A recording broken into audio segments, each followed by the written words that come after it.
Hi, this is Alex, and I just wanted to give you a brief overview of my presentation on education in Rwanda, focused on the cultural, philosophical, and historical influences on the education system. So I also put this Prezi on the blog, and I think it's probably easier to go through it once you're a little bit familiar with it. So I'm just going to breeze through and show you the different sections, and then you can go back and look at the different videos and links that I've posted as well. Some brief background data. Rwanda is a country of about 12 million people. You can see from the population structure that the vast majority of the population is beneath the age of 24 years old. The languages spoken are Kinyarwanda, which is spoken by pretty much everyone in the country, followed in popularity by French and then English. Education expenditures are about 18% of total government expenditures. There's about 71% literacy in the country. And in terms of ethnicities, Hutus are the dominant ethnicity at 84%, Tutsis followed with 15%, and the Twa minority at 1%. And most of the 44% of the population live at or below the poverty line of about $1 a day. Now, looking at the historical influences on Rwanda's education system, starting back in 1900, looking at the pre-World War II, or actually pre-World War I colonial period, we see that Rwanda was first a colony of Germany and then became a Belgian colony after World War I. The Tutsi were favored by the Belgians and given most of the government positions and heavily favored within the educational system. Their children were favored and given admission to schools. Primarily at this point, the schools were mostly Catholic schools. There weren't that many that were actually run by the government itself. You can see that in 1920 there were 123 schools and 6,000 students, and they were mostly religious, but they received funding from the government. Now looking at the post-World War II period, after World War II, Belgium was still in power, or still in control of Rwanda. They pledged to improve the education system under UN agreement, but really it remained hampered by inadequate funding. And in 1957, only 3% of children finished 6 years of primary school.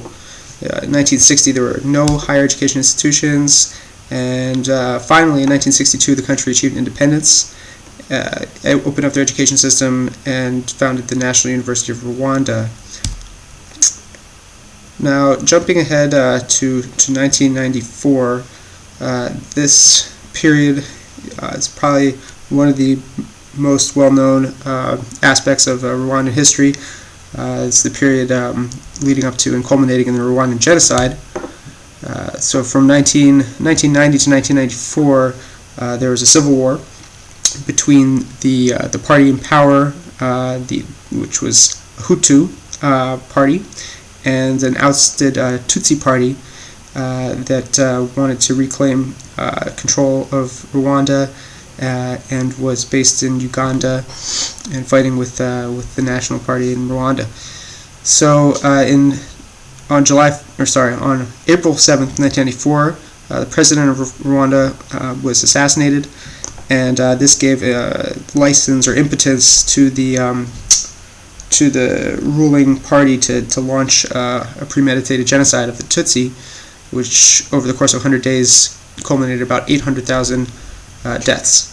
And it wasn't just Tutsis that died. Moderate Hutus were also slaughtered, and the conflict created over 300,000 refugees. It also resulted in many school closures, and as you can imagine, all of the educational institutions in the country were plunged into chaos. So looking ahead to Reconstruction, so in September 1994, Paul Kagame's party seized power. Paul Kagame was the ousted Tutsi leader. Schools began reopening, but many families didn't want to send their children back to the schools because they had been the focus of a lot of the genocidal events that had taken place. So in 1996, when the conflict was officially over, more refugees came back to the country, and the government began working with NGOs to provide education and children's services. But there were still some things in place that had to be eliminated. There had been ethnic quotas, deciding how many students from each ethnicity were able to attend schools, and those were cut. And then there was also a moratorium imposed on history teaching. because it had been deemed too detrimental to students' ability to coexist within the school system. Jumping ahead to look at present day, the Rwandan government has committed itself to improving the education system with the help of the international community. Currently, the estimated figures for the enrollment in the different sectors of the education system put net enrollment in primary or pre-primary education at 4%. 77% of students are in primary education, 16% are in secondary school, and 3% are in higher education institutions. So you can see it's a very bottom-heavy age structure right now, since the large majority of the population is under the age of 14. Priority is also being given to developing resources for younger learners. History teaching has been resumed as of 2010, though we'll get into more detail a little bit later about how controversy remains around history teaching. So we're going to zoom through now, pretty much in the interest of time, just looking at influences on the educational system. The pre-primary education system, basically this is all for a later presentation. You have students, it consists of nursery school. Students can go between the age of 3 and 6. It's based on socialization between children. However, one thing to note is that it is not free. So it's not, one thing to note about the pre-primary education system is not free of charge. And this can explain the low enrollment figures compared to primary school. And also the dip in enrollment may be due actually to a global recession which began in 2008. Now looking at primary education. Primary education is based around the Millennium Development Goals. The goal is to have free and universal primary education by 2015. The structure, it's 6 years of primary education. Core subjects, English, Rwanda, math, social studies, science, and technology. And the curriculum is, it's also supposed to promote unity, reconciliation, and combat genocide denial. But we'll see how there are some limitations to that in just a bit. So looking at secondary education, this structure is it's similar to the French model. So obviously some legacy from the fact that this used to be a Belgian colony. There's 3 years of lower secondary and 3 years of upper secondary school. In the upper secondary school, students specialize in a particular subject matter, and they have to take a national examination to pass into the higher education institutions. Enrollments in secondary education have been climbing, though primarily within just the first several years of school that are provided free of charge. Now, this is just the curriculum. You can go back and take a look at that if you'd like. Controversial issues. So, one of the controversial issues is that the FARG, which is the organization that is in charge of providing benefits to the survivors of the genocide, pretty much only gives benefits to Tutsi students. So even if a Hutu student had both parents killed in the war, and they're growing up an orphan, they probably are not going to get benefits that the Tutsi students are going to get. Not only that, but they're going to be aware that the Tutsi students are getting the benefits, and this can be a cause of a lot of tension. There's really only one, official version of the history of the genocide that's taught, and it's taught at these sort of solidarity camps, which I sort of have outlined or shown a picture of one here. These are put on by the Reconciliation Council, and basically all students that exit secondary school have to go through a solidarity camp before moving on to university. So there's not really a lot of room for discussion. Students are sort of just taught about the history of the genocide based on what teachers, their official version, but teachers don't really want to allow students to talk about their experiences because they don't want to create divisionism. And there is a law in the books that teachers can be arrested for divisionism. Also, there's no history textbooks that have been distributed to any students at the secondary school level. Now looking at higher education, there are 31 higher education institutions within Rwanda, 17 of which are public, 14 are private.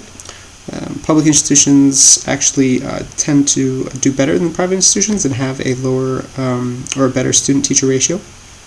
The government's higher education goals really are based around transforming Rwanda from an agrarian society into a technology and communications-led society. And so just looking briefly at this graph, we see that that enrollments have been growing at a pretty steady clip since 2006. Okay, looking briefly at how education policy has been influenced by historical, cultural, and philosophical events. Basically, because of the need for reconstruction, the focus of the Vision 2020 policy adopted by the Rwandan government is really one that prioritizes cooperation with outside groups, conservation of the resources that Rwanda has at its disposal, and opening up opportunities beyond just the capital and the cities to more rural areas. The government's also putting really heavy influence on using information communication technology. They've been active with the One Laptop Per Child nonprofit, and they're really trying to transform Rwanda's society from one that's basically based on agriculture to a tech-based, information-based economy. And they're doing this with the help of outside NGOs. This video is a good one to watch if you want to come back and look at it on the Prezi. We're going to skip over it now. Now, looking at international influences, Rwandans have been going abroad in greater numbers. This data from the past 6 years shows steady increases, increases if not moderate increases from 2006. And one interesting thing is that U.S. universities have also shown great interest in setting up campuses in Rwanda. Carnegie Mellon just opened a campus last year in the capital, in Kigali, and the school has been successful so far. The Rwandan government is sponsoring 50% of tuition for East African students that attend, so there are students from Kenya and from other neighboring countries that go to the campus as well. All the classes are taught in English, and they offer master's degrees programs in information science and technology. So really, again, this is an effort, concentrated effort by the government to attract tech innovation and big tech companies to come and set up shop in Rwanda. And I encourage you to check out this video as well.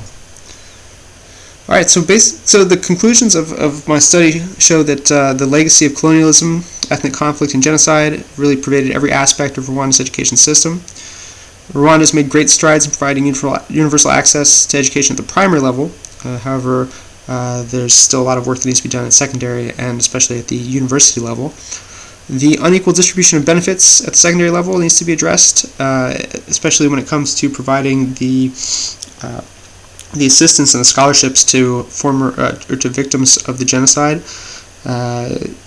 This can lead to some resentment on the part of the majority population, and there really needs to be a focus now on unity and on allowing students to talk about their experiences and having those types of interactions, so that there can be more debate about what actually happened and